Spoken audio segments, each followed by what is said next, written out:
প্রসঙ্গ হচ্ছে আমাদের রাসূল পাক সাল্লাল্লাহু আলাইহি ওয়াসাল্লামের সুন্নাহ মানা। সুন্নতের ভিতরে স্যাক্রিফাইস আছে। কি আছে জোরে বলেন না, কি আছে? এক এলাকায় গেলাম, অনেক আলেম ওলামা একসাথে, খাবার দেওয়া হয়েছে। পরিবেশ বিভিন্ন জায়গায় বিভিন্ন রকম থাকে। পরিবেশ যদি সিস্টেম না থাকে তাহলে আবার বাড়াবাড়ি করাটা সিস্টেম নয়। পরিবেশ, চেয়ার টেবিলে খাওয়া এখন পরিবেশ চালু করেছে, যদিও চেয়ার টেবিলে খাওয়া সুন্নতের খেলাফ। কথা কন না কেন? সুন্নতের খেলাফ না চেয়ার টেবিলে খাওয়া? চেয়ার টেবিলে খাওয়া সুন্নতের খেলাফ। সুন্নত হচ্ছে আপনি মাদুরের উপরে বসবেন, ফ্লোরে বসবেন, সুন্দর হয়ে বসে আপনি সুন্নত সিস্টেমে খাবেন। একটা সুন্নত 100 শহীদের মর্যাদা পাবেন, খাবারটাও আপনার সঠিকভাবে ডাইজেশন হবে। এখন এখানে সিস্টেম চেয়ার রাখা হয়েছে, কিন্তু নিচে যদি ফ্লোরে জায়গা থাকে, ওখানে যদি আমি বলি ভাই যদি কষ্ট মনে না করেন এই চেয়ার টেবিলটা বাদ দিয়ে যদি দয়া করেন একটু যদি মাদুর টাদুর থাকে তাহলে নিচে দিলে আমার জন্য একটা ভালো হয়, একটা সুন্নত আদায় হয়, আমি খেয়েও শান্তি পাই। চেয়ার টেবিলে খেয়ে অভ্যাস নাই, হয়তো শান্তিও হবে না। আচ্ছা, যিনি মেহমান দাঁড়ি করতেছেন তিনি কি রাগ করবেন? রাগ করবেন না। হুজুর যেভাবে খুশি বাবা ভালো লাগবে এভাবে, আবার একটা সুন্নতের দাওয়াতও দেওয়া হয়ে গেল, তাই না? কি একটা দাওয়াতও দেওয়া হলো, কিন্তু এটা আমরা অনেকে বলি না। পরিবেশ না সেটা আলাদা কথা, বসার ব্যবস্থায় নাই বা জায়গা নেই, জায়গা সংকুলন হচ্ছে না, সিস্টেম একটাই করা আছে, তখন এখন বাধ্য হয়ে নবী পাক সাল্লাল্লাহু আলাইহি ওয়াসাল্লামের সুন্নাহ করে চলতে হচ্ছে। কিন্তু যেখানে সিস্টেম আছে, করা যাবে, সেখানে একটু যদি ওখানে আমরা কথা বলি তাহলে একটা সুন্নত জিন্দা হয়ে যায়। কথা ঠিক না? বা ঠিক একটু, তাহলে এটা বলা হলো। কিন্তু আমরা বলছি না, আলেম ওলামা পাইকারি ধরে খাচ্ছি, কথাই নাই, মুখে কোনো কথা নাই, কোনটা সুন্নত আর কোনটা বেদাত ও কথাই নাই। খালি নবীর উপর মিলাদ বেদাত, যত বেদাত আর হারামের ভিতরে মশগুল, একজনে কথা নাই, মুখ বন্ধ। কারণ মানুষ কি বলবে? এটা পরিবেশ নষ্ট হয়। মানুষ ভাই হুজুর কিচ্ছু বোঝে না, রে শেষ একেবারে, হুজুর কিছুই বোঝে না। ওই একবার আমি 5 স্টার হোটেলে বিদেশ সফরে যখন ছিলাম, তো আপনার সৌদি আরবিয়াতে হোটেল ইন্টারকন্টিনেন্টাল, তো এখানে মসজিদ নববীর সাথেই হোটেল ইন্টারকন্টিনেন্টাল, একবার নববীর সাথে ঘেঁষানো। তো সে হোটেলে খাইতে দিল, তো সবাই এখন ওই যে কাঁটা চামচ দিয়ে খাচ্ছে। কাঁটা চামচ বলেন না, একটা কাঁটা আর একটা ইয়া, এটাই হলো 5 স্টার হোটেলে খাওয়ার নিয়ম এটাই। হাত দিয়ে খেলে তারা বলে এরা বোঝে না কিছু, এগুলা হলো আটা ভদ্র না, ভদ্রতা বোঝে না, মনে মনে তারা টিটকারি করে। তো আমি হাত দিয়ে খাওয়া শুরু করলাম, সিস্টেম রাখলাম না, আমি পারি ওটা খেতে পারি, ও সিস্টেম জানা আছে। কিন্তু ওটা না করে সবাইকে, যেহেতু একসাথে অনেকে বসেছি, চারদিকে বসা, যার প্লেটে সে যা খাইতে মন চায়, লেখা আছে ইংলিশে এবং আরবিতে লেখা আছে কোন খাবার খাবেন আপনি, সবই আছে, হালাল হারাম সবই আছে, যেটা ভাল লাগে খান। এখন ওখানেও একটা স্যাক্রিফাইস, যে হারামটা পাওয়ার পরেও খাইলো না, আল্লাহ পাক খুশি হয়ে যান, সুবহানাল্লাহ জোরে। যাই হোক, এখানে লেখা আছে, সেগুলি নিয়ে এসে খাওয়া শুরু হলো, সবাই একসাথে খাচ্ছি। আর আমার দিকে তাকাচ্ছে ওই চতুর্দিক থেকে কিছু বাহিরের লোক, বড় বড় লোক, তারা তাকাচ্ছে। তো যাই হোক, ইংলিশে কথা হচ্ছে, তা বলতেছে হুজুর আপনি কি করছেন, আপনার তো খাবার জন্য একটা ইয়াই দেওয়া হয়েছে। তাই ভাই আমি যা ইংরেজিতে বললাম যে আমি আমার আল্লাহর কুদরতে আমাকে কুদরত থেকে কাঁটা চামচ দিয়েছেন,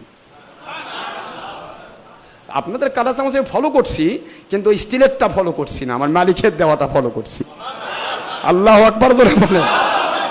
ওরা তাকিয়ে আছে আমার দিকে, কি বললেন আপনি? বলে হ্যাঁ দেখেন আপনাদের কাঁটা চামচ যেদিকে ঢুকাবেন সেদিকে ঢুকবে, আর আমারটা আঁকা বাঁকা করা যায়,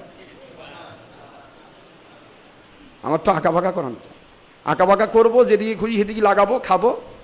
এরপরে এগুলির প্রতিটা ক্ষেত্রে বিজ্ঞান প্রমাণ করছে। আপনারা মেডিকেল সায়েন্স পড়েন, আমাকে টিটকেরিও চিন্তা করবেন না, আগে মেডিকেল সায়েন্স পড়েন, যে এই প্রতিটা আঙ্গুলের ভিতরে আল্লাহর কুদরত এমন একটা হরমোন দিয়েছেন, ওটা যদি কেউ খাওয়ার পরে চেটে খায় তাহলে তার ডিহাইড্রেশন হওয়ার সম্ভাবনা থাকে না। সুবহানাল্লাহ। তার ভিতরে এগুলি, এই হরমোনটা তার ডাইজেশনের ক্ষেত্রে কাজ করে। আপনারা যেহেতু এটাতে খাবেন না, ডিহাইড্রেশন হবে তার ভয়ে খাবেন পেপসি মিরিন্ডা। আমি তো পেপসি মিরিন্ডা খাই না, আমার এটার প্রয়োজন আছে। আল্লাহু আকবার। পরের সন্ধ্যা থেকে দেখি সব আমার ভক্ত হয়ে গেল, এসে আমার কাছে মশলা যাচ্ছে, ফতোয়া যাচ্ছে, আমার মতো করে খাওয়া শুরু করে দিল। 20 দিন থেকে সে হোটে 20টা দিনই তারা আল্লাহ পাকের হাবিবের সুন্নত মেনে নিয়েছেন। তো তাহলে সুন্নত যদি একটা জারি হয়, একটা সুন্নত 100 শহীদের মর্যাদা, তাহলে আমি ওটা পেলাম, যারা ওটা করলো সারা জীবন তার একটা কপি আমার নামে থেকে গেল। এই কথাটা আমরা বলি না, ইচ্ছা করে মানুষ কি বলবে, মানুষ বলার কিচ্ছু নাই। মানুষ কি আমাকে জান্নাতে নিয়ে যাবে? মানুষ কি আমার কবরে যাবে? মানুষ কি আমাকে বাঁচাবে? না। মানুষ কি করবে? মানুষ কি করতে পারে? তবে মানুষের সাথে বেয়াদবি করা যাবে না, কারো সাথে আমরা ব্যবহার খারাপ করব না, বিহেভ ভালো করতে হবে, ব্যবহারই বংশের পরিচয়। কিন্তু সেখানে আমি আমার নবী পাক সাল্লাল্লাহু আলাইহি ওয়াসাল্লামকে কখনোই অ্যাভয়েড করে আমি কাউকে খুশি করতে পারবো না। হযরত ওমর ইবনুল খাত্তাব ফারুকে আজম 36 লক্ষ বর্গ মাইল স্টেটের খলিফা, খলিফাতুল মুসলিমিন, আমিরুল মুমিনিন, বিশাল বড় ফিলিস্তিন, বর্তমান ফিলিস্তিন, এটা ছিল তৎকালীন সময়ে রোম কাইসার বিভিন্ন বড় বড় উন্নত মানের এলাকার প্রাণকেন্দ্র। এই প্রাণকেন্দ্রে একটা ইন্টারন্যাশনাল সিস্টেম, ইন্টারন্যাশনাল একটা সভা চলছে, মিটিং চলছে। মিটিংয়ের ভিতরে তিনি হলেন আমিরুল মুমিনিন, তিনি হলেন সেখানকার মেহমান। পুরা এলাকার রোম সাম্রাজ্য, কেসরা, পারস্য, সমস্ত সাম্রাজ্যের বড় বড় লিডাররা, রাজারা, বাদশারা, বড় বড় মন্ত্রীরা, সকলে সে পুরা সভাকে অলঙ্কৃত করেছে।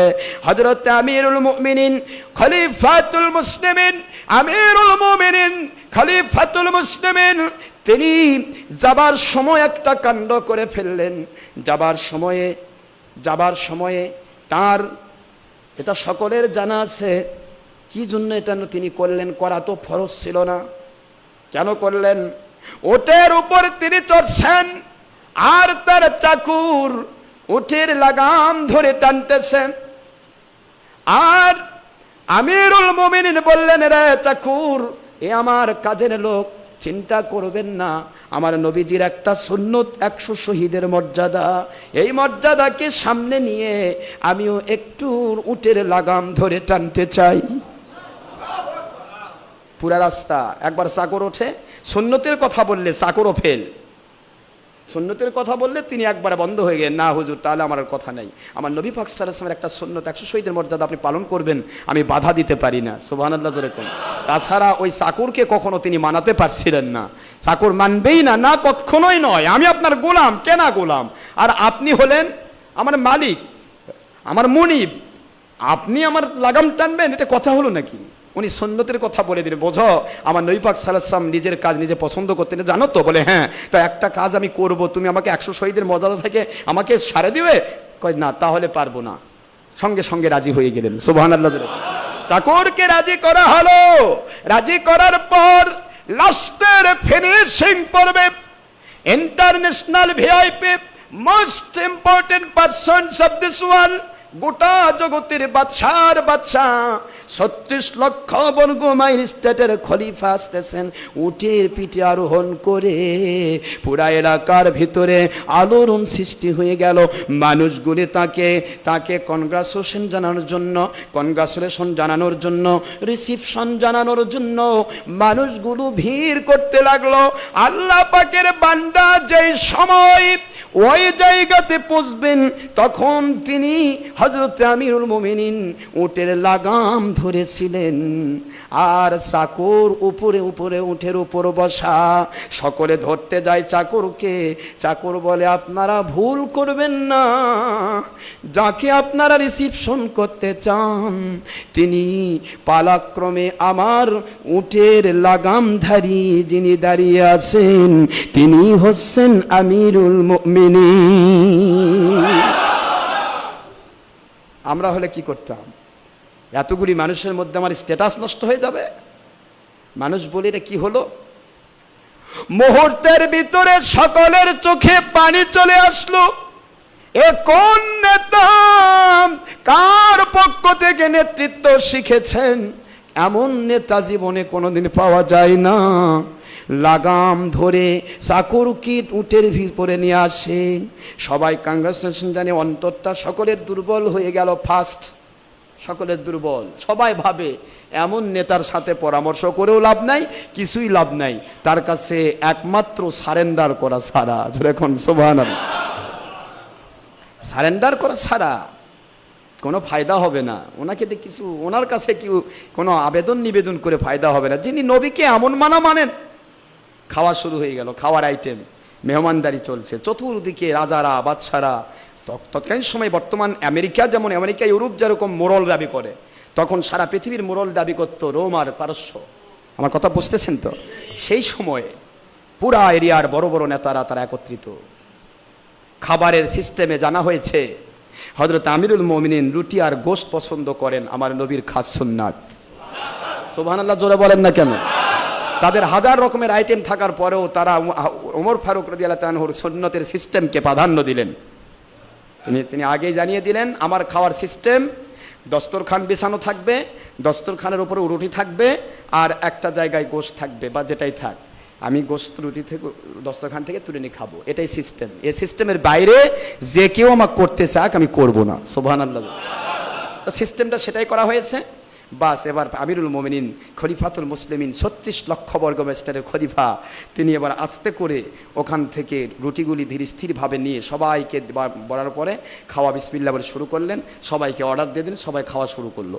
খেতে তিনি একটি মতান্তরে 3টি রুটি তিনি ছিঁড়ে ছিঁড়ে খেলেন। আর রুটির যে পোড়া অংশগুলি খুলে খুলে পড়ে যায় না, রুটির যে পোড়া অংশগুলি যেটা ভাজার মধ্যে পুড়ে যায়, পোড়া অংশটাও ওই দস্তরখানার উপরে পড়ে গেছে। ওখান থেকে আস্তে করে আমিরুল মুমিনিন টুকে টুকে খাচ্ছেন, টুকে টুকে মুখের মধ্যে তুলে দিচ্ছেন। পিছন থেকে একজন বলতেছেন, হে আমিরুল মুমিনিন, এটা বিশাল বড় একটা দরবার, যেখানে অনেক বড় বড় নেতারা, অনেক বড় বড় রাজা বাদশারা তারা আপনার দিকে তাকিয়ে আছে, আপনার আদর্শের দিকে তাকিয়ে আছে। দয়া করে এই সময়টা এই দস্তরখানা থেকে কুড়ে নিয়ে খাওয়া, এটা কি একটু বাদ দিলে চলে না? কে যেন বলেছে, সুবহানাল্লাহ জোরে করে, কে যেন বলেছে, উনি শনাক্ত করেননি, তবে কে যেন বলেছে। মুহূর্তের ভিতরে জলদ গম্ভীর কণ্ঠ, ওনার ভাষা অনেক দরাজ ছিল, অনেক বড় গলা, এক বললে হাজার হাজার মানুষ অ্যাট এ টাইমে শুনতে পারতো। সুবহানাল্লাহ জোরে করে, অ্যাট এ টাইমে যদি জোরে আওয়াজ দেন তা পুরা এলাকা শুনবে। আর যদি দেখেন, আল্লাহ যদি কখনো দেখান কেসমতে হয়, তাহলে পাবেন হুজুর পাক সাল্লাল্লাহু আলাইহি ওয়াসাল্লামকে দেখতে গেলে আমিরুল মুমিনিন থাকবে, 2 জন খলিফা থাকবেনি, মিনিমাম 4 খলিফা, তার মধ্যে 2 জন আবু বকর ওমর হুজুর পাক সাল্লাল্লাহু আলাইহি ওয়াসাল্লাম পাশে থাকবেনি ইনশাআল্লাহ। তো আবু বকর ওমর ফারুক রাদিয়াল্লাহু তাআলার দূরত্বটাই, ওনার ডিস্টেন্স, ওনার যে লেংথ যেটা মানে স্বাভাবিক, তৎকালীন সময় তো সবাই লম্বা ছিলেন, বেশিরভাগই লম্বা ছিলেন। লম্বার ভিতরে তৎকালীন সময় যে দরজা লাগানো হতো, এই দরজার চৌকাঠের উপরে আরো 1 হাত ওনার মাথা উপরে থাকতো। আল্লাহু আকবার জোরে বলুন। অনেক বড় নেতা আল্লাহ পাক তাকে করেছিলেন। তো আমিরুল মুমিনিন দরাজ কণ্ঠে বলতেছেন, জলদ গম্ভীর কণ্ঠে, আতরুকু সুন্নাতা নবী বিহাজিহিল হুমাকা, দরাজ গলায়, সুন্নতের ব্যাপারে যে বা যারা আমার উপরে না করলে চলবে, আমি আপনাদেরকে অনুরোধ করব, আমার সামনে যারা বসে আছে সারা দুনিয়ার সকল বড় বড় নেতা হতে পারে, এরা তো ইমানদার নয়। ইমানদার কখনো ইমানদার আমার নবীকে চিনবে, বেঈমানরা নবীকে চিনবে না। নবীকে মানার আদেশ দেওয়া হয়েছে ইমানদারদেরকে। আমি এই নির্বুধ বোকাদের জন্য আমার নবীর 100 শহীদের মর্যাদা একটা সুন্নত কি বাদ দিয়ে দিব?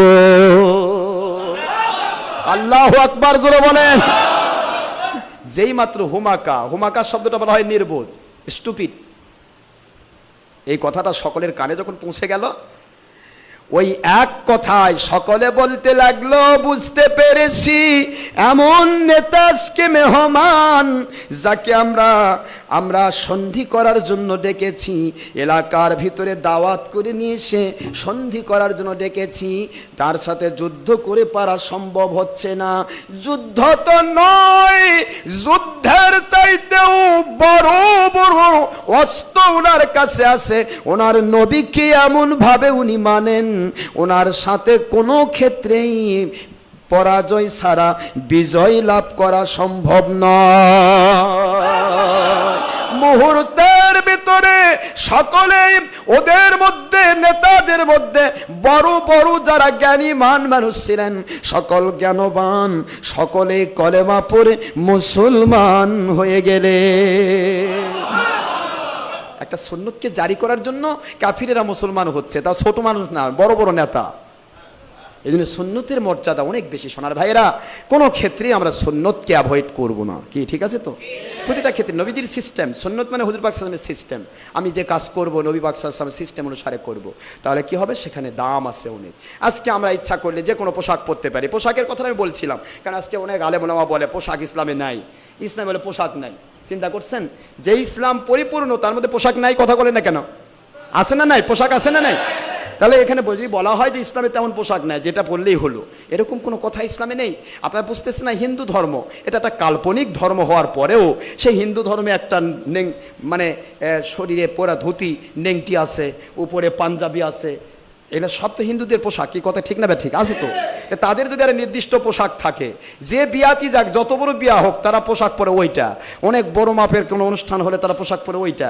এটা যদি একটা কাল্পনিক ধর্মের থাকে, তাহলে আমার জেনুইন ইসলাম, ইন্না দীনা ইনদাল্লাহিল ইসলাম, আল ইয়াউমা আকমালতু লাকুম দীনাকুম আতমামতু আলাইকুম নি'মাতি ওয়া রাদিতু লাকুম ইসলাম আদ-দীনা, কোরআন শরীফের সূরাতুল আলে ইমরানে এসেছে, এবং সূরাতুল মায়েদা 5 নম্বর সূরা 6 নম্বর পারা সূরাতুল মায়েদা 3 নম্বর আয়াত শরীফ, আল্লাহ পাক বললেন যে আমি ইসলামকে পরিপূর্ণ করে দিয়েছি। এই ইসলামকে মানতে গিয়ে তোমাদের চলার পথে, জীবন চলার পথে, মুআমালাত, মুআশারাত, পোশাক পরিচ্ছদ, চলা ফেরা, জান্নাতে পৌঁছা পর্যন্ত আর কারো কোনো মত মানতে হবে না। জোরে বলেন না সুবহানাল্লাহ। তাহলে ওই ধর্মে পোশাক আছে, আমার ইসলামের নির্দিষ্ট পোশাক নাই, এ কথা যদি কেউ বলে তাহলে সে মিথ্যাবাদী নয়? তাহলে কোরআন হাদিসের মিথ্যাবাদ বললে ঈমান থাকবে?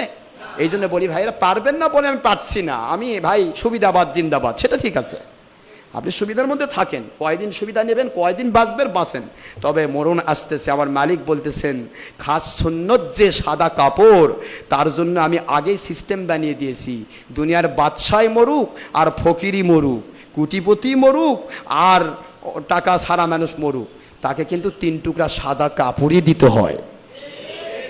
কি কাপড় দিতে হয় বলেন না কেন? সাদা কাপড়। নাকি রঙিন কাপড় দিয়ে আপনারা আজ পর্যন্ত কবর দিয়েছেন নাকি কাউকে? রঙিন কাপড় দিয়ে কেউ কবর দেন না। এই যারা সাদার বিরুদ্ধে কয়, এরাও তো তার বাপ দাদাকে রঙিন কাপড় দিয়ে দেয় না, সাদা দিয়েই দেয়, কথা ঠিক না ব্যাঠি? মরার আগে মরার সিন দেখানো হয় হজের মধ্যে, এহরাম বাঁধলেন, এত বড় কোটিপতি মানুষ পুরা একবারে নির্জীব সাদা কাপড় পরে, ঠিক যেন লাশ ঘুরে বেড়াচ্ছে, কথা ঠিক না ব্যাঠি? জোরে কর না।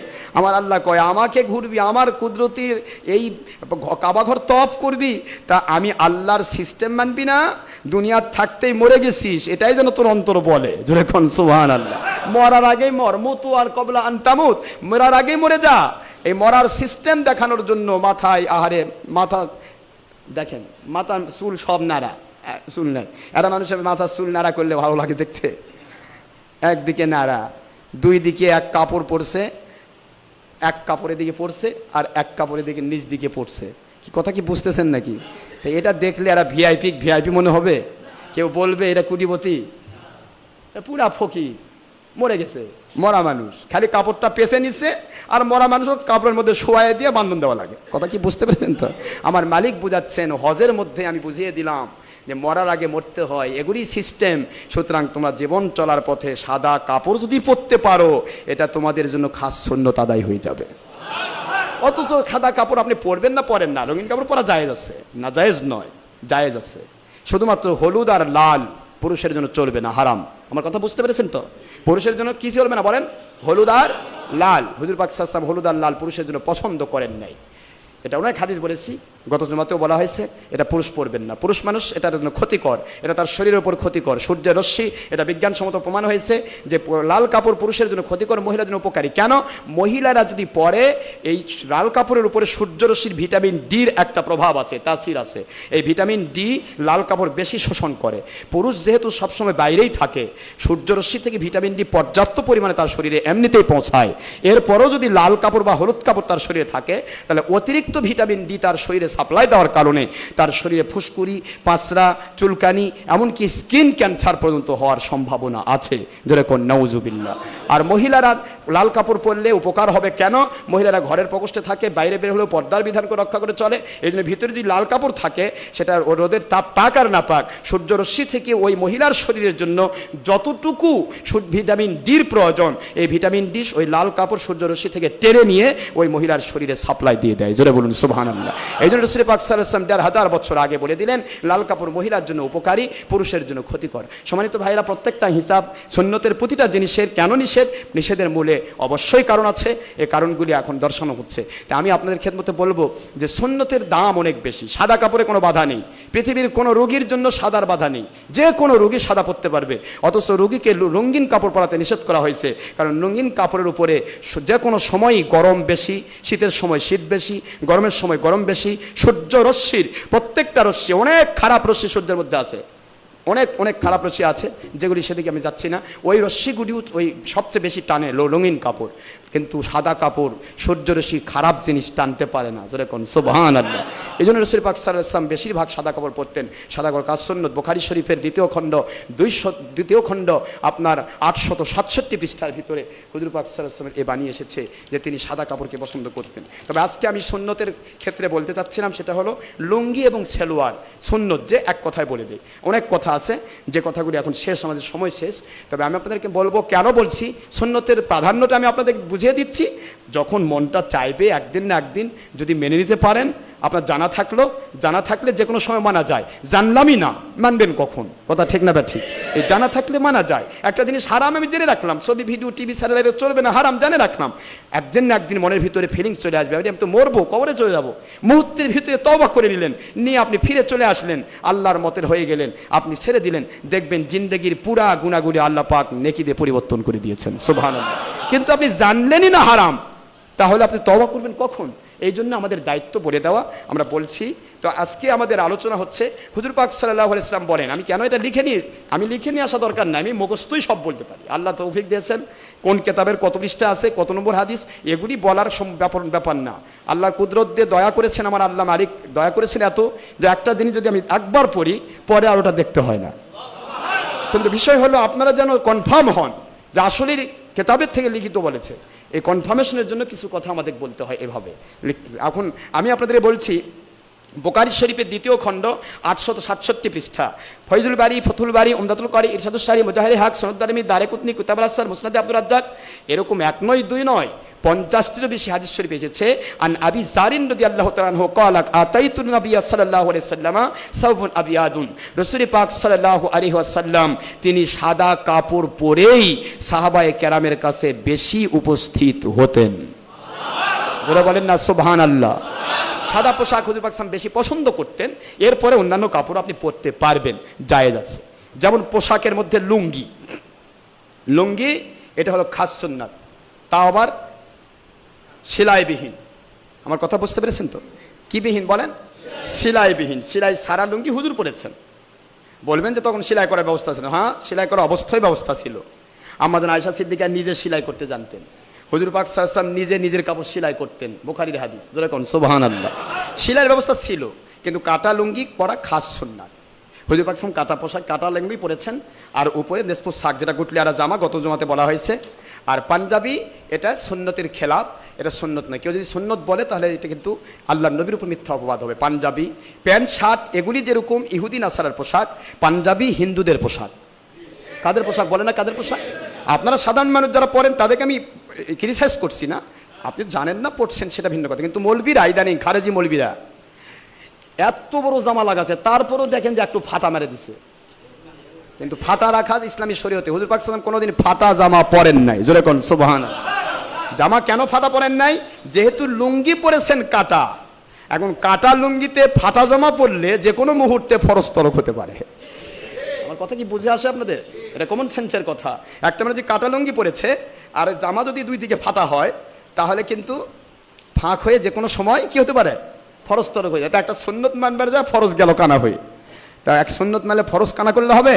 ফরজ তো আলাদা জিনিস। হাজার হাজার সুন্নত এক জায়গায় করলে একটা ফরজের সমান হবে না। ফরজ তো অন্য জিনিস। এই জন্য হুজুর পাক সাল্লাল্লাহু আলাইহি ওয়াসাল্লাম কাটা লুঙ্গি ব্যবহার করতেন, আর সেখানে তিনি কোনা বন্ধ নেসফুস সাক গুটলিওয়ালা জামা পরিধান করতেন। এটা গত জুমাতে আমরা দিয়েছি, যদি পারেন দরকার হয়। গত জুমার এটা ইন্টারনেটে দেওয়া হয়েছে, এটা ইন্টারনেট থেকেও সার্চ করবেন, অথবা আপনি এখান থেকে নিতে পারেন। আমাদের প্রত্যেকটা জিনিস আমরা দিচ্ছি ইন্টারনেটে, যাতে করে প্রতিটা মানুষ যারা জানে না তারা জেনে নেক। মৌলবীরাও আজকাল হাদিস শরীফ পড়ে না। যে কয়রা বুখারী, মুসলিম, তিরমিজি, ইবনে মাজাহ, আবু দাউদ, নাসাই, 6টা হাদিস রসুলের যুগের 300 বছর পর কোটেশন হয়েছে, সেগুলা নিয়ে কানাকানি করতেছে। আর নবীর যুগের হাদিস সেগুলা ফেলে দিয়ে রাখছে। সুনানুদ দারিমি, ইমাম বুখারীরও উস্তাদ মুসান্নাফ ইবনে আবি শায়বা, ইমাম বুখারীর উস্তাদ, যাদের কাছে ইমাম বুখারী 3 লক্ষ হাদিস মুখস্থ করেছেন, সুবহানাল্লাহ জোরে কন না কেন? সেখান থেকে ইমাম বুখারী, মুসলিম, তিরমিজি, আবু দাউদ, তারপরে নাসাই, ইবনে মাজাহ, এই 6 জন ইমাম ওই সমস্ত ওস্তাদের হাদিস মুখস্থ করে সেইগুলির মধ্য থেকে তারা কিতাব আল মুক্তাসার, তারা কিতাবগুলি লিখলেন, বলেন আমরা সংক্ষিপ্ত হাদিসের কিতাব বের করে দিলাম যাতে মানুষ সহজে পড়তে পারে। এই বুখারী হাদিসকে বানাচ্ছে যে একবারে ইসলামের দলিল। বুখারী হাদিসের মধ্যে মাত্র 4,500 হাদিস আছে। এটা যদি ইসলামের দলিল হয় তাহলে তো অনেক জিনিস ইসলামে থাকবে না। আমার কথা কি বুঝতে পেরেছেন? কিন্তু বুখারী হাদিসের উপরেই লেখা হয়েছে, বুখারীর নামই দেওয়া হয়েছে বুখারা। বুখারা শহরে ইমাম বুখারীর বাড়ি ছিল, ওনার নাম হলো ইসমাইল হোসেন। নাম বুখারী কেন? বুখারী বুখারাতে বাস ছিল, এই জন্য ওনার নাম, জায়গার নাম, ওনার গ্রামের নামের অনুসারে বুখারী নামকরণ করা হয়েছে। আর এই কিতাবের প্রথমেই লেখা হয়েছে হাজা বুখারী কিতাব আল মুক্তাসার, অর্থাৎ হাদিস শরীফের সংক্ষিপ্ত কিতাব। যেরকম সুবহানাল্লাহ, এটা বোঝে না বুঝে কই বুখারী শরীফে নাই, মানা যাবে না, নাউজুবিল্লাহ যেরকম। তো যাই হোক, হুজুর পাক সাল্লাল্লাহু আলাইহি ওয়াসাল্লাম উনি সাদা কাপড় পরিধান করতেন, এটা বুখারীতেও এসেছে, মুসলিমে এসেছে। সাদা কাপড় পরিধান খাস সুন্নত। আর হুজুর পাক সাল্লাল্লাহু আলাইহি ওয়াসাল্লামের সুন্নতি জামার মধ্যে এটা হলো একটা যে কোনাবন্ধ জামা পরতেন, পাশাপাশি তিনি এজার অর্থাৎ লুঙ্গি, যেটাকে বলা হয় হুজুর পাক সাল্লাল্লাহু আলাইহি ওয়াসাল্লাম আখরাজাত ইলাইনা আয়েশা সিদ্দিকা রাদিয়াল্লাহু তাআলা আনহা কিসাম মুলাব্বাদান আও ইজারান গালিজান ফাকালাত কুবিদা রূহুন নবী সাল্লাল্লাহু আলাইহি ওয়াসাল্লাম ফি হাজাইনি। এখানে হাদিস শরীফ বুখারী শরীফের দ্বিতীয় খণ্ড 285 পৃষ্ঠা, শামালুত তিরমিজি প্রথম খণ্ড 9 পৃষ্ঠা, মুসলিম শরীফ, ইবনু মাজাহ, শরহে ইমাম আব্দুর রউফ মানাবি মিসরি প্রথম খণ্ড 210 পৃষ্ঠা সহ অসংখ্য হাদিস শরীফ এসেছে। আম্মাজান আয়েশা সিদ্দিকা আলাইহাস সালাম তিনি বলেন, রাসূল পাক সাল্লাল্লাহু আলাইহি সাল্লাম তিনি ইন্তেকাল মুবারকও করেছেন একটি মোটা চাদর এবং একটা এই যে ইজার বলা হয়েছে, ইজারান গলিজন, কাটা লুঙ্গি, সুবহানাল্লাহ জোরে কোন, সেলাইবিহীন লুঙ্গি এবং একটা মোটা চাদর। এই অবস্থায় হুজুর পাক সাল্লাল্লাহু আলাইহি ওয়াসাল্লাম বেশি চলতেন এবং তার ইন্তেকাল মুবারকটা এই 2টা কাপড়ের মধ্যেই হয়েছেন। জোরে কোন সুবহানাল্লাহ। ভাইরা আমার, হুজুর পাক সাল্লাল্লাহু আলাইহি ওয়াসাল্লাম কাটা লুঙ্গি পরেছেন এবং সেলোয়ারও পরেছেন। সেলোয়ার যে খাস সুন্নত, সেলোয়ারও সুন্নত, তবে কাটা লুঙ্গি পরা খাস সুন্নত, সেলোয়ারও সুন্নত। এটাও হাদিস শরীফে এসেছে যে যদি কেউ ফরজ তরক হয়ে যাওয়ার সম্ভাবনা থাকে, তার যদি মানে বোধ শক্তি কম হয়, তাদেরকে কাটা লুঙ্গি পরা উচিত নয়। আমার কথা বুঝতে পেরেছেন তো? কাটা লুঙ্গি পরাটা কারো যদি বোধ শক্তি কম হয়, পরেছে একবারে হাড্ডি ভেদ করে চলে গেছে নিচে। বুখারী শরীফে হাদিসে আসছে, রাসূল পাক সাল্লাল্লাহু আলাইহি ওয়াসাল্লাম বলেন, যদি কেউ অহংকার বশত তার কাপড়কে তার টাকনার নিচে ঝুলিয়ে দেয়, পুরুষ, মহিলা তো টাকনার নিচে একবার পায়ের পাতা পর্যন্ত পড়তে পারবে, এটা মহিলার জন্য, টাকনা বের করা মহিলা জায়েজ নেই। আর পুরুষের জন্য টাকনার উপর পর্যন্ত পড়তে হবে। টাকনার নিচে যদি কেউ অহংকার করে ঝুলিয়ে দেয়, অহংকার, বুঝতে পেরেছেন তো? কোনো কারণে ভুলবশত বুঝতে পারেননি, বেড়ে গেছে, সেটা আলাদা কথা, কিন্তু অহংকার কথাটা আসছে অহংকার বশত যদি কেউ ঝুলিয়ে দেয়, আমার নবী পাক সাল্লাল্লাহু আলাইহি ওয়াসাল্লাম বলেন কিয়ামতের দিন আল্লাহ পাক রব্বুল আলামিন তাকে তো মাফ করবেনই না, তার দিকে তাকাবেন না। জোরে কোন নাউজুবিল্লাহ। সুতরাং এটা আমরা করব না, আমাদের যেন কাপড় ঝুলে না যায়। অথবা মাঝখানে আমি এমন অসতর্ক যে সুন্নত পালন করতেছি কাটা লুঙ্গি, আবার দেখতেছি এক সাইড থেকে মনে করেন ভিতরে অর্গান টর্গান সব বের হয়ে গেছে, মানুষ দেখতেছে, এরকম যেন না হয়। এরকম যদি হওয়ার সম্ভাবনা কারো থাকে, তার জন্য কাটা লুঙ্গি বাদ দিয়ে সেলোয়ার পরাই সুন্নত। যেরকম সুবহানাল্লাহ, সেলোয়ার পরলে তার কখনোই এটা হওয়ার সম্ভাবনা নাই। এটা হলো সেলোয়ার ওই সময় সুন্নত। আর যদি আপনি খাস সুন্নত আদায় করতে পারেন তাহলে বেশি ভালো। এটা হলো এজার। এই হাদিস শরীফ কোথায় পাবেন? বুখারী দ্বিতীয় খণ্ড 285, বুখারী দ্বিতীয় খণ্ড 867, শামালুত তিরমিজি প্রথম খণ্ড 9 পৃষ্ঠা, মুসলিম শরীফ, ইবনু মাজাহ শরীফ, ইমাম আব্দুর রউফ মানাবি মিসরি প্রথম খণ্ড 210 পৃষ্ঠা, মাহিবুল লাদুনিয়া প্রথম খণ্ড 110 পৃষ্ঠা, বুখারী শরীফ দ্বিতীয় খণ্ড 860 পৃষ্ঠা, জামউল ওয়াসাইল প্রথম খণ্ড 216 পৃষ্ঠা, ফতহুল বারী শরহে বুখারী দশম খণ্ড 255 পৃষ্ঠা, উমদাতুল কারী শরহে বুখারী 21তম খণ্ড 295 পৃষ্ঠা, ইরশাদুস সারী শরহে বুখারী 8ম খণ্ড 417 পৃষ্ঠা, শরহুল কিরমানি, শরহুল নববী, শরহুল উবাই, তারপরে আল মুফহিম, আল ফতহুল মুলহিম শরহে মুসলিম, আবু দাউদ শরীফ, বজলুল মজহুদ শরীফ, আউনুল মাবুদ, তিরমিজি শরীফ, তুহফাতুল আহওয়াজি শরীফ, আরিদাতুল আহওয়াজি, উরুফুস শাজি, মিরকাত, মিশকাত, লুমআত, আশআতুল লুমাত, মুজাহির হাক, তারপরে আল বাইনাত শরীফও আসছে সেলোয়ার পরা সুন্নত, এটা হলো বাইনাতের আপনার এখানে আখলাকুন নববী প্রথম খণ্ড 169 থেকে 70 পৃষ্ঠা, মিশকাত শরীফ অষ্টম খণ্ড 197 পৃষ্ঠা,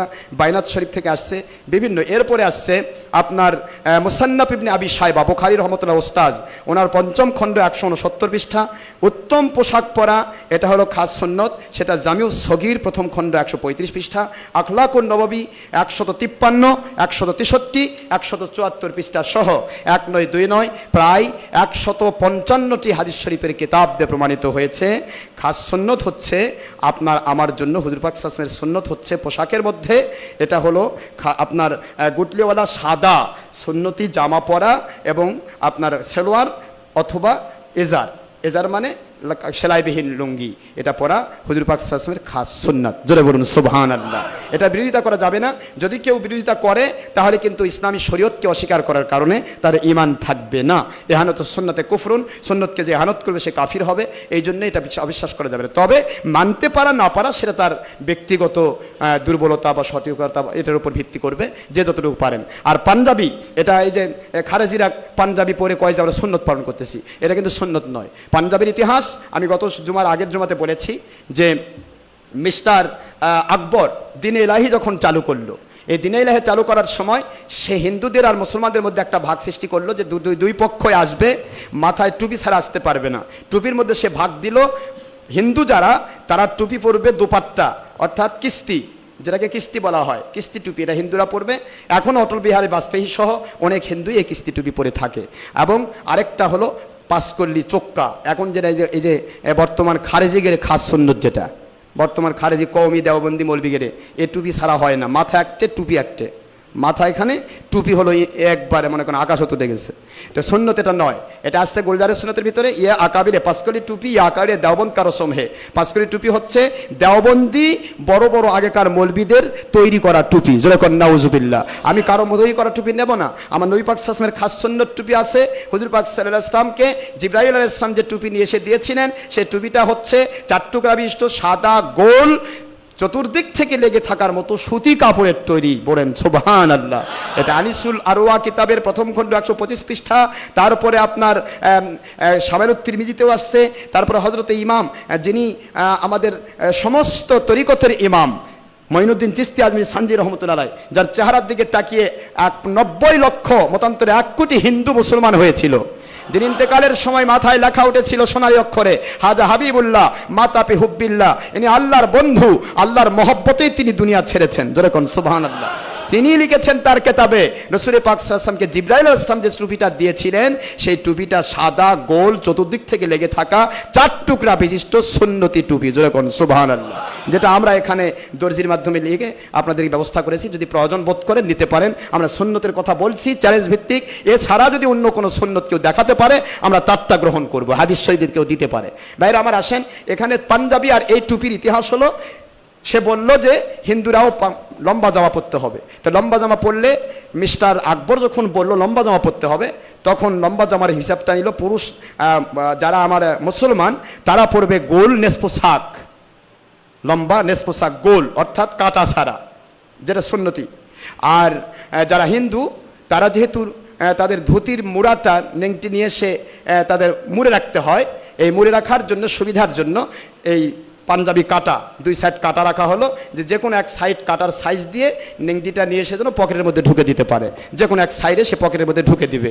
নেংটিও পরা হলো, পাঞ্জাবিও পরা হলো এবং দরবারের একটা শালীনতাও বজায় থাকলো। এই হিসাব রক্ষা করে পাঞ্জাবি এসেছে এবং দোপাট্টা টুপি পাঁচকড়ি টুপি এসেছে। এগুলি আল্লাহর হাবিবের সুন্নত নয়। এগুলিকে যারা সুন্নত নামে চালিয়ে দিবে, আল্লাহর হাবিবের উপর মিথ্যা কথা বলার কারণে তাদের ঈমান নষ্ট হবে। হুজুর পাক সাল্লাল্লাহু আলাইহি ওয়াসাল্লাম বলেছেন, মান কাযাবা আলাইয়া মুতাআম্মিদান ফালিয়াতাবাওয়া মাকআদাহু মিনান নার। বুখারী শরীফের 139 নম্বর হাদিস, 39 অনুচ্ছেদ 109 নম্বর হাদিস। তারপর ফয়জুল বারী, ফতুল বারী, উমদাতুল করি, ইরশাদুস সারি সকল হাদিস শরীফের কিতাব। রাসূল পাক সাল্লাল্লাহু আলাইহি ওয়াসাল্লাম বলেন, যারা আমার উপর একটা মিথ্যা কথা বলল, তারা যেন দুনিয়াতে বসেই মনে করে তাদের জন্য জাহান্নামের আগুন প্রস্তুত হয়ে গেছে। জোরে নাউজুবিল্লাহ। সুতরাং রাসূল পাক সাল্লাল্লাহু আলাইহি ওয়াসাল্লাম যেটা করেন নাই বা পড়েন নাই বা বলেন নাই, সেটা যদি কেউ বলে রসুল করেছেন, রসুল বলেছেন, রসুলই করতে বলেছেন, এরকম যে বলে, তাহলে রাসূল পাক সাল্লাল্লাহু আলাইহি ওয়াসাল্লামের উপর মিথ্যা অপবাদ বরবাদ হবে। আর রসুলের উপর মিথ্যা অপবাদ বললে তার ঈমান থাকবে না, দুনিয়ার থাকতেই তার জন্য আল্লাহর জাহান্নামের আগুন প্রস্তুত হয়ে যাবে। যেরকম নাউজুবিল্লাহ। মহান আল্লাহ পাক আমাদের বোঝার তৌফিক দান করুন। আমরা আল্লাহর সন্তুষ্টির জন্য সত্যিকারের ইসলাম মেনে নিয়ে যেন আমরা জান্নাতি মানুষ হয়ে যেতে পারি, আল্লাহ কবুল করুন। এখানে লিখছেন ডাক্তার জাকির নায়েক টাই ব্যবহার কেন করেন। তো ডাক্তার জাকির নায়েক কেন টাই ব্যবহার করেন এটা আমি কেমনে বলবো, ওনাকে জিজ্ঞাসা করতে হবে, আমাকে বলে তো লাভ নেই। তবে টাইয়ের ইতিহাস আপনারা শোনেননি, আমার আগে আমি বলছি না, টাইয়ের ইতিহাস হচ্ছে, সময় নেই তো, টাইয়ের ইতিহাস হচ্ছে, টাই যেহেতু জানতে চেয়েছেন, আর ডাক্তার জাকির নায়েক সম্পর্কে যদি জানতে চান আমার বই আছে, ডাক্তার জাকির নায়েক সঙ্গে প্রায় 8 পৃষ্ঠা লেখা হয়েছে তারই কিতাব থেকে, এটা সম্পর্কে আপনারা ভালো জানবেন। তবে টাই পরাটা এটা নাসারাদের সিস্টেম, অর্থাৎ যে খ্রিস্টানদের মধ্যে 2টা দল আছে, একটা প্রোটেস্ট্যান্টবাদী। এই প্রোটেস্ট্যান্টবাদীরা তারা বলে যে আমরা ঈসা আলাইহিস সালামকে ক্রুশ দিয়ে খতম করেছি। নাউজুবিল্লাহ বলেন। ক্রুশ দিয়ে খতম করা অর্থাৎ ঈসা আলাইহিস সালামকে তারা খতম করার জন্য ধরে নিয়ে এসে বেঁধে তাকে ক্রুশ দিয়ে মেরে ফেলেছিল। আর ক্রুশের চিহ্নটা হচ্ছে এরকম, বর্তমানে যেটা টাই আর কি এখানে পরা হয়, এটা হলো এরকম সোজা এসে ক্রুশ, এটাকে বলা হয় ক্রুশ। এই ক্রুশ দিয়ে ঈসা আলাইহিস সালামকে তারা হত্যা করেছে, এটা তারা দাবি করে। আল্লাহ পাক বলেছেন না ওমা কতালুহু ওমা সলাবুহু বার রফাহুল্লাহু সুবহানাহু ওয়া তাআলা। আল্লাহ পাক বলেছেন যে তারা তাকে খুন করতে পারে নাই, করতে পারেনি, আমি আল্লাহ কুদরত থেকে তাকে তুলে নিয়েছি। আর তাদেরই নেতাকে ঈসা আলাইহিস সালামের রূপ দিয়ে তারা নিজেরাই তাদের ক্রুশ দিয়ে তাদের নেতাকেই মেরে ফেলেছে। জোরে কোন সুবহানাল্লাহ। তো এখানে এই যে একটা গোলক ধাঁধার মধ্যে ইহুদিরা পড়েছিল, এই ইহুদি খ্রিস্টানদের যারা ঈসা আলাইহিস সালামের ভক্ত ছিল, এই ভক্তরা তারা তখন করলো কি, ওই ক্রুশের ওই সুরতে তারা কাপড় দিয়ে ক্রুশের ওই সুরতে তারা টাই বানিয়ে নিল, যে এটা দিয়ে যখন ঈসা আলাইহিস সালামকে খুন করা হয়েছে আমরা ওটাকে স্মরণ রাখার জন্য আমাদের গলার মধ্যে ঝুলে রাখবো। এই গলার মধ্যে যেহেতু এখানে তারা ক্রুশ মেরেছিল, এই জন্য গলা থেকে তারা এই টাইটা ঝুলিয়ে দিল। সেই টাইয়ের ইতিহাস এটা আপনার encyclopedia of Islam, encyclopedia of Britannica, encyclopedia of America, তারপর কামুসাল জাদিদ, তারপর আবার কামুসাল লুগাতুল জাদিদ, বিভিন্ন কিতাবে পাবেন যে এই টাইয়ের ইতিহাস হচ্ছে সেই টাইয়ের ইতিহাস। আর সেই টাই আজকে মুসলমান পরে খুশি হয়ে নিজে বুঝায় আমি জ্ঞানী। কয়বার টাইটেল পাস করেছেন, কয়বার এমএ পাস করেছেন। এক জায়গায় বলতেছি ভাই বিএ পাস করলে বলে টাই পড়া লাগে, তাই বলি ভাই বিএ পাস করে টাই পড়া লাগে তাহলে আমি তিনবার টাইটেল মানে এমএ অনার্স মাস্টার্স দিয়ে 4বার আমার এমএ হয়েছে, তাহলে আমার কয়টা টাই পড়া লাগবে, তাহলে তো আপনাদের ধারণায় তাহলে আমার 10টা টাই পড়া লাগবে। নাউজুবিল্লাহ মিন যালিক। টাই কোনো ইসলামী পোশাক নয়, এটা কোনো সুরতি নয়, এটা ইহুদি নাসারার পোশাক। তাই সেটা জাকির নায়েকই পড়ুক, জাকির নায়েকের বাপ পড়ুক, ডক্টর আশরাফ সিদ্দিকী পড়ুক, আশরাফ সিদ্দিকীর বাপ পড়ুক, এটা ইহুদি নাসারার আমল। মান তাশাব্বাহা বিকওমিন ফাহুয়া মিনহুম। আবু দাউদ শরীফ সহ প্রায় 55টি হাদিস শরীফ এসেছে, রাসূল পাক সাল্লাল্লাহু আলাইহি ওয়াসাল্লাম বলেন পৃথিবীতে যে জাতির অনুসরণ করবে, যে যার অনুসরণ করবে সে তার অন্তর্ভুক্ত হবে, তার সাথে তার হাসর হবে। যেরকম নাউজুবিল্লাহ। সুতরাং আমরা কাউকে অনুসরণ করব না, আমরা নবী পাক সাল্লাল্লাহু আলাইহি ওয়াসাল্লাম ওনার মত ওনার সুন্নতের পথ অনুসারে চলবো। আল্লাহ পাক আমাদের তৌফিক দান করুন, সবাই বলেন আমিন। ইসলামী শরীয়তে যা হালাল, কোরআন শরীফ হাদিস শরীফ ইজমা কিয়াস যা হালাল করেছে, দুনিয়ার সব মৌলবি সহ কেউ না করলে আমরা করব। ইসলামী শরীয়ত কোরআন শরীফ হাদিস শরীফ ইজমা কিয়াস যা হারাম করেছে, দুনিয়ার সব মৌলবি মুন্সি সহ সবাই যদি করে আমরা সেটা করব না ইনশাআল্লাহ। বলেন এটাই আমাদের টার্গেট। আল্লাহ পাক আমাদের তৌফিক দান করুন, আমিন। ওমা আলাইনা ইল্লাল বালাগ ওয়া আখিরু দাওয়ানা আলহামদুলিল্লাহি রাব্বিল আলামিন। যারা সুন্নাত নামাজ আদায় করেন নাই অনুগ্রহপূর্বক ক্বাবলাল জুমা 4 রাকাত সুন্নতে মুআক্কাদা আদায় করুন। সময় 5 মিনিট। আসসালামু আলাইকুম ওয়া রাহমাতুল্লাহি ওয়া বারাকাতুহু। পাক আমাদের তৌফিক দান করুন, আমিন। ওমা আলাইনা ইল্লাল বালাগ ওয়া আখিরু দাওয়ানা আলহামদুলিল্লাহি রাব্বিল আলামিন।